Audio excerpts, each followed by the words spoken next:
Start. उपाध्यक्ष महोदय, budget पर जो चर्चा चल रही है उसमें भाग लेते हुए मैं भी अपने विचार सदन के सामने प्रस्तुत करना चाहता हूँ।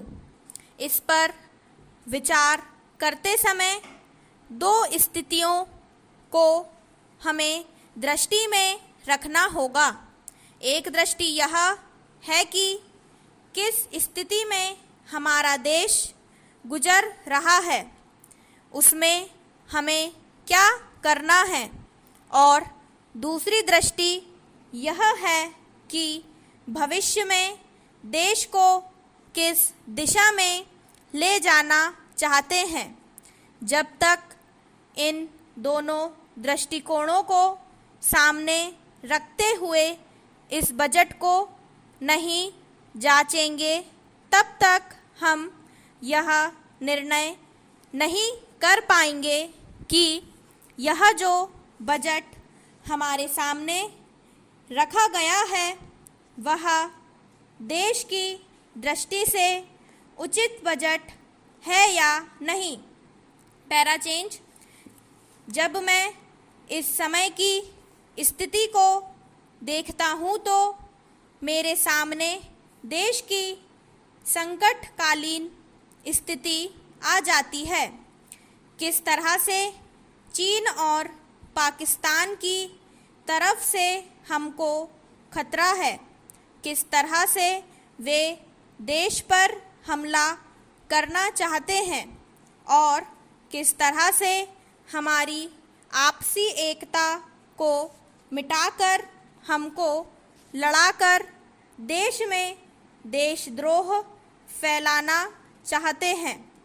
इसके साथ ही साथ जब मैं पिछले बजट को सामने रखता हूँ तो मुझे यह कहना पड़ता है कि आज का बजट चाहे जिस स्थिति में भी रखा गया हो, बहुत सुंदर बजट है। एक ईमानदार कोशिश हमारे वित्त मंत्री महोदय ने इस बजट को तैयार करते समय की है, लेकिन एक राजनीतिक की दृष्टि से जब मैं देश के भविष्य की ओर देखता हूँ तो मुझे यह कहने में कोई संकोच नहीं होता है कि कोई विशेष समाधान इस बजट में नहीं निकलता। मैं जिस पार्टी से संबंध रखता हूँ उसका जो उद्देश्य है उसको सामने रखते हुए मैं यह कहना चाहता हूँ कि जो हमारे सामने आदर्श है वे सब आज ही पूरे नहीं हो सकते।